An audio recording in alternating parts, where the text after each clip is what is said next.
G'day viewers, my name's Graeme Stevenson and I'd like to invite you to come on a journey of creativity and learning and adventure through the series Colour in Your Life. There's an artist in every family throughout the world, and lots of times there's an artist deep down inside all of us as well. So grab your kids, your brothers, your sisters, your aunties, uncles and mums and dads and come and see how some of the best artists in Australia do what they do.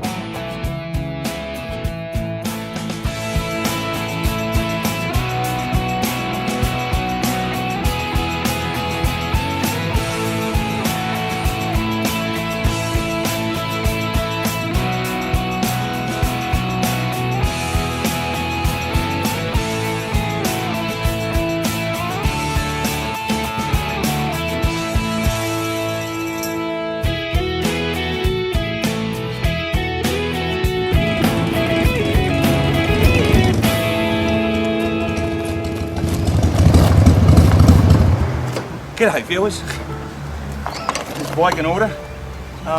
Welcome back to Colour in Your Life again. We're actually going to be filming an artist called Sharon Hindle today. And Sharon's actually an illustrative artist. She works on books and specialises in drawing some quite amazing stuff. But she's just down at the road here and we're going to go down and have a chat to her and see what we can make out for her for the day. Come along and have a look.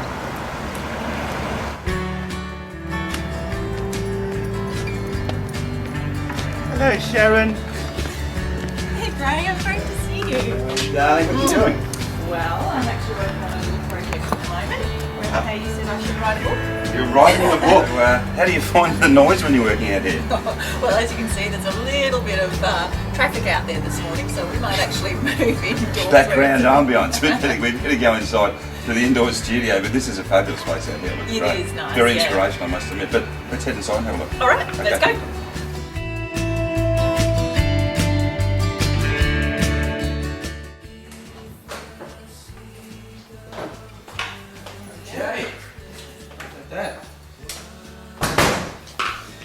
Oh my goodness, so this is what we're doing today? Absolutely. Oh, that looks great. A series of ink girls.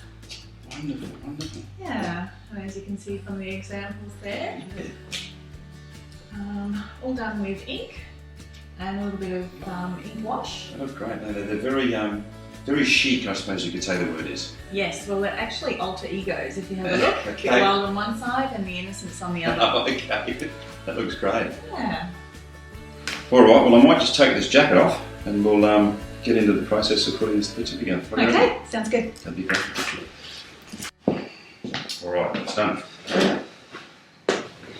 Viewers, I would like to introduce you to Sharon Hindle. Now Sharon's been an artist now for about how many years? About 20 now I think it is. Wow, Okay. time flies.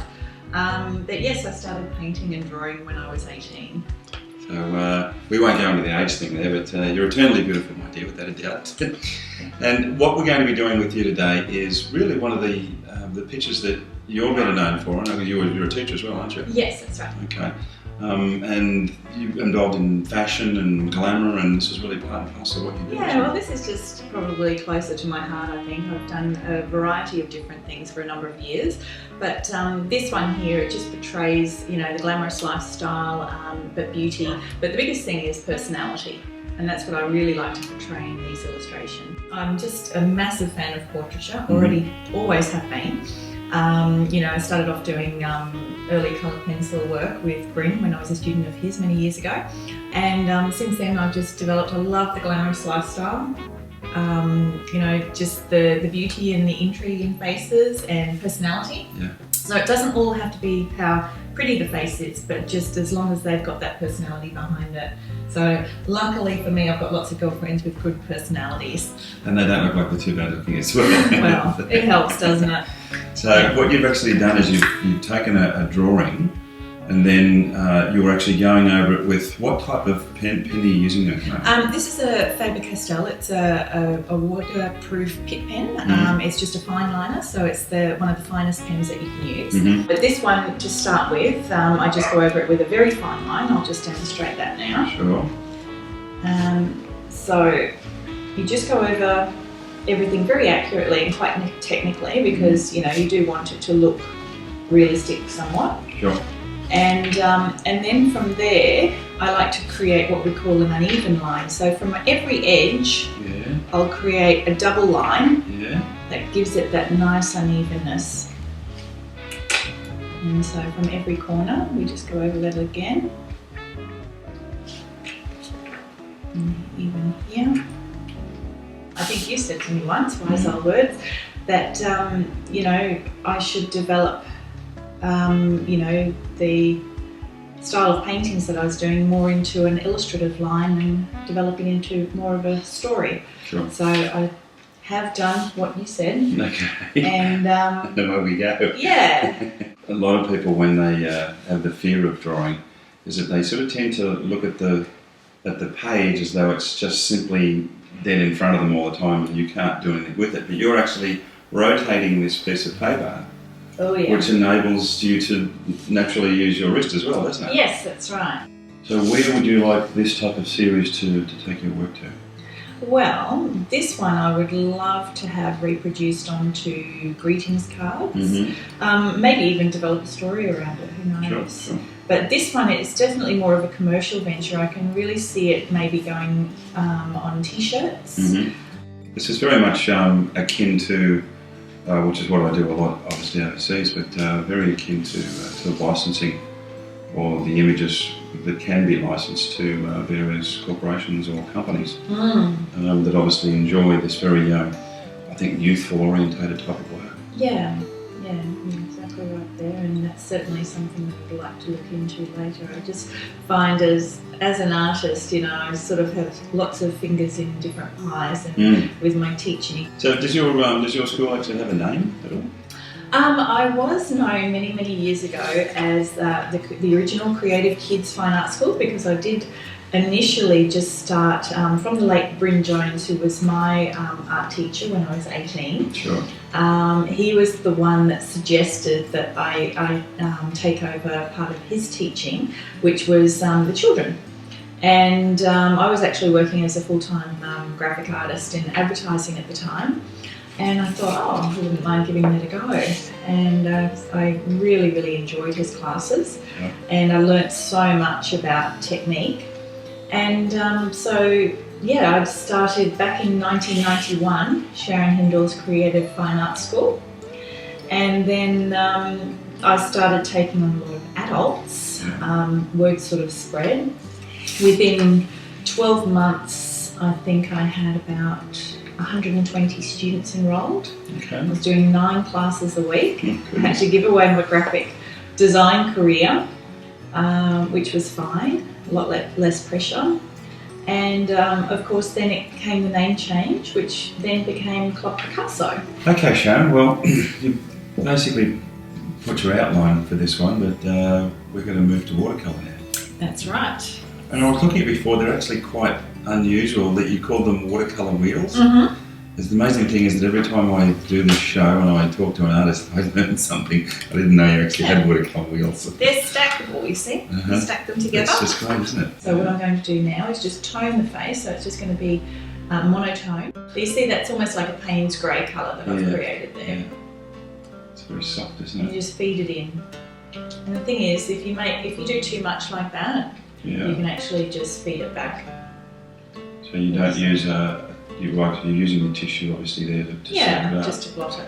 But the idea is to put down enough water so it phases into the water. It doesn't just abruptly stop. Okay. Sure. So even with the hair, this is a little bit more fun as you want to create a nice streaky effect.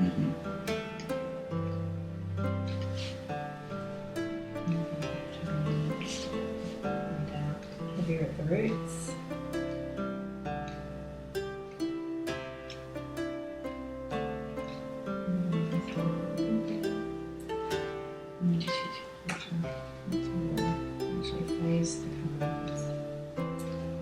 You can't go wrong with watercolour if you have the right paper. Paper is the biggest thing I think with watercolour, is finding the right paper. Using that one brush.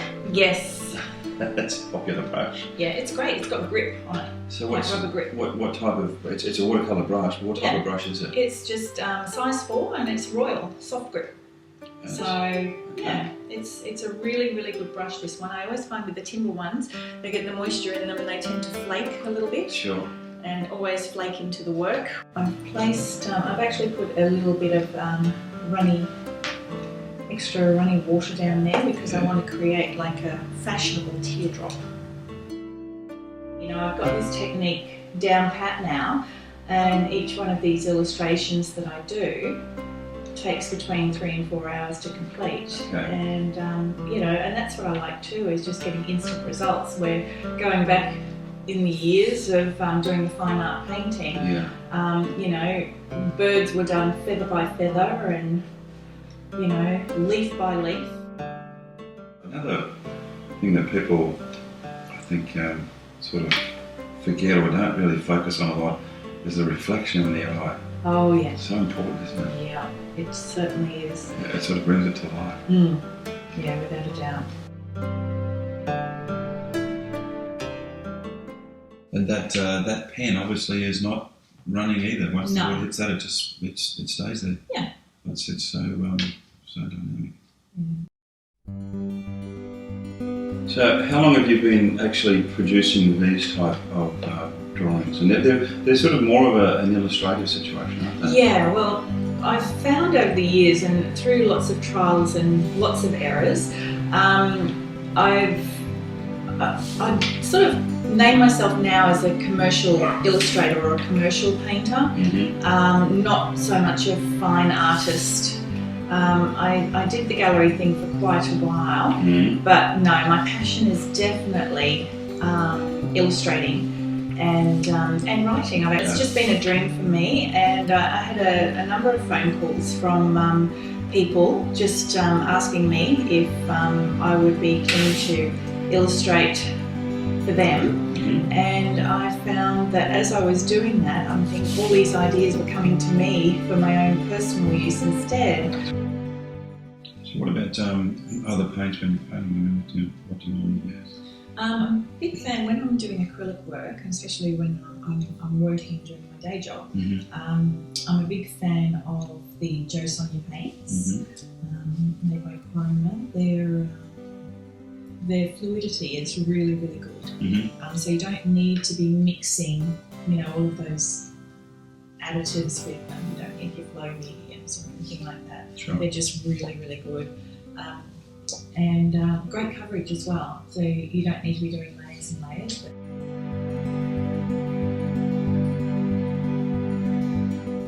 So really, watercolour's about leaving the paper as the light, isn't it? Yes, it is really, really important to actually leave those areas of pure white. It's no good getting white paint afterwards and then applying, it just doesn't look the same. Sure. So yeah, the contrast is really important no matter what medium you're using. And yeah, just the crispness of the bright white area too. Sure. Really adds to the painting.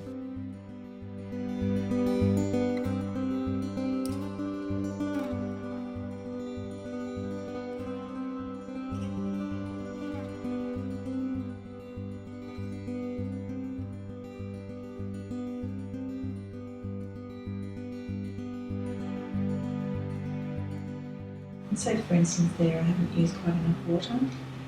Just keep feeding it. I've just noticed when you're working as well, you've just got one finger touching the page, which is obviously just acts as a guide for you. Actually, it's very funny you should say that, because a lot of my artist students threaten to remove my little finger in my sleep, or they want it cloned, because this little finger, especially when we're doing work with oil sticks and things like that, you've really got to manoeuvre the paint. It's a lot of hands-on work that you do, and yeah, the frustration that they get of not being able to achieve the same result as I can with my magical little finger. It would be immense, to say the least.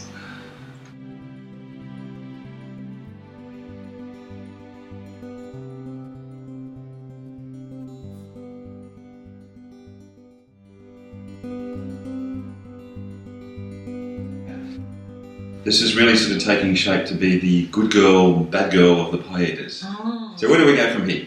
Well, again, using the same pen, I just actually, and the good thing with this, with the patterns, I start with a basic shape and it just evolves from there. So I just keep adding swirls and leaves and various other little decorative sort of elements to it. And that's all done freehand, like I don't do any preliminary drawing with that. And then just to finish off, I just do a really dramatic sort of bleed effect, you know, tying the colours in, of course, but I actually work around the tattoos with the ink. Okay. So I'll show you how that's done now. Okay, sure. So I might actually turn this around a little bit so I just have the right angle for the run.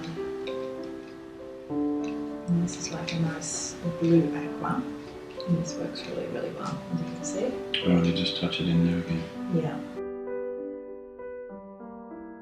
And you're not overworking it, are you? You're just leaving little sections so that the colour can still come through. Yeah. They're quite striking, aren't they? They are. In tiny little areas like this, you know, you can just work in colour. Actually putting down a layer first. Approximately 4 stages: the initial drawing concept, then the ink concept, then the tone concept, which is just done with greys and grey-blue washes.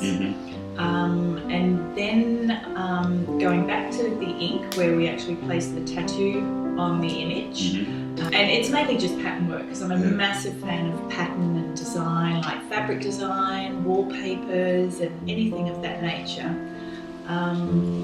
And then from there, it's just actually placing the ink around the tattoos for a little bit more of a dramatic effect. Yeah, okay. So how long do your brushes last you for? Quite a while, surprisingly enough. Even the real, like even for acrylic painting, they have the scruffiest brushes, but they are all used for a reason. Like, you know, whether you're doing scumbling, sort of like a scumbling technique on your acrylic paint or whatever. But yeah, I never tend to throw them away unless, you know, I dip them in glue or something. That doesn't help. No, it doesn't.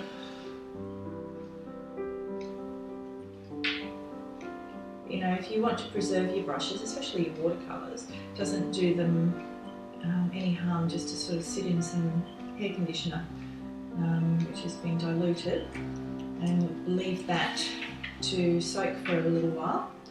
And then if you just set them in some hair gel afterwards, overnight, and then rinse that out, and then you've got the tips all nicely back in shape again too, because that's nothing worse than if you've got a watercolour paintbrush and you've got a couple of hairs that are just sticking out, because they'll always be the ones to, you know, hit the paper when you don't want it to. We don't actually have a lot of hair conditioner at my house. And there's not even a lot of hairs that stick out anymore. What about your beard? Oh, that too, I suppose, yes. So, as you can see, it's not hard to start to learn how to illustrate, to paint, to draw, guys. So, yeah, if the kids are sitting around there a little bit bored, guess what? See, and you can actually rotate the paper just a little bit too. Bring that to run. You can't see it from there, but I'll show you in just a second. Sort of like textures, yeah. Little textures with a nice little sharp nib on the end of them. And again, they're waterproof, water soluble, so you get that really nice sharpness with them. Okay. And what I do now, just for that design aspect, and just bring the tattoo out a little bit more, I'm actually just toning it up. It actually helps to add a little bit more of a three-dimensional aspect. Yes, definitely. And that's what I say to my students. Everything must have light and shade, so I must practice what I preach.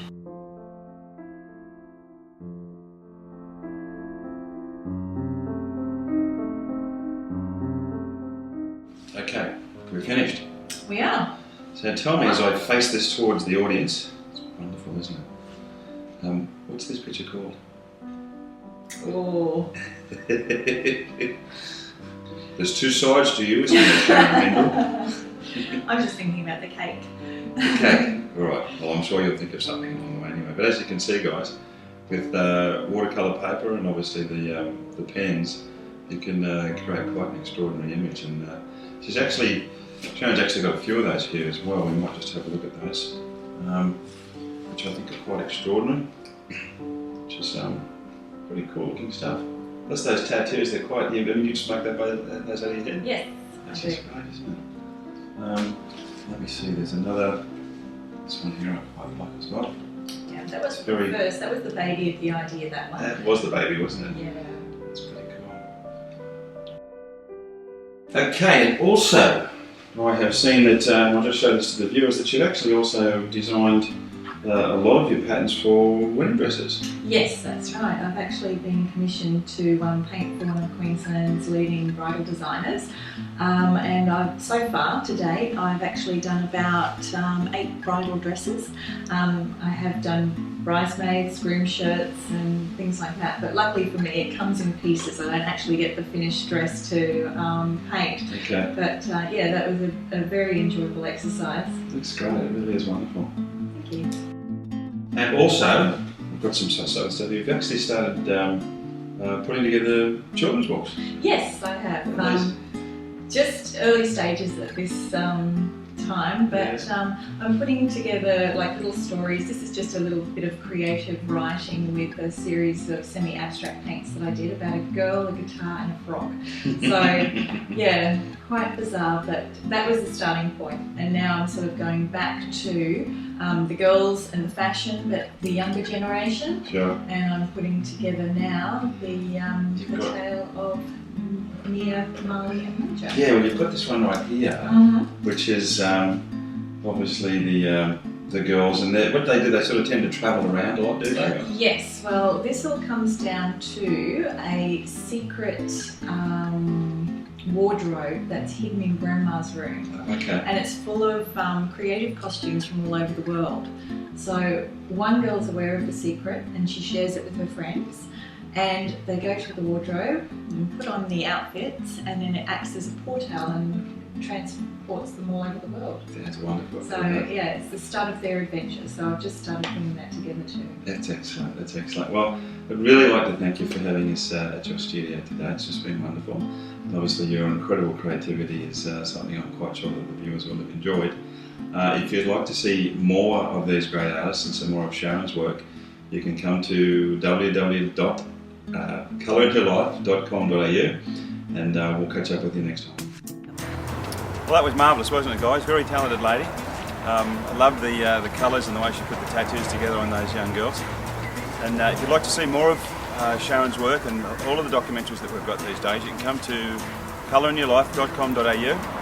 And until we see each other next time, remember, make sure you put some colour in your life.